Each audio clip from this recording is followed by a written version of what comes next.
Vi er en gruppe studerende fra læring- og forandringsprocesser på Aalborg Universitet, som synes, det er interessant at dykke ned i det her mystiske portfolio-fænomen.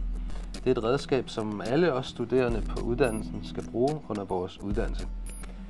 Vi kan sagtens se et stort potentiale i redskabet, men har alle som os oplevet en vis frustration forbundet med at skulle i gang med det. Så vi kunne også godt tænke os at være med til at forandre det her redskab og gøre det til en god ting for alle de kommende studerende på uddannelsen. Vi er 3 mennesker i gruppen, nemlig Jonathan og Hanne og Christian.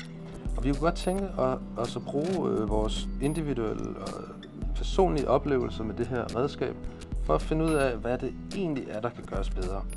Og til det, der kan vi bruge en metode, der hedder samarbejdende autoetnografi, hvor man netop bringer personlige oplevelser ind i et kollektivt rum. Men for at det ikke skal blive helt navnepillende, så zoomer vi lidt ud og prøver at finde ud af, om hvad andre overgange på læring- og forandringsprocesser har oplevet. Vi vil også læse nogle artikler om, hvordan man bruger det andre steder i verden, og på den måde håber vi at kunne understøtte vores egen empiri. Vi kunne også godt tænke os at kigge på det mere sådan fundamentale læringsteoretiske i det her pædagogiske redskab.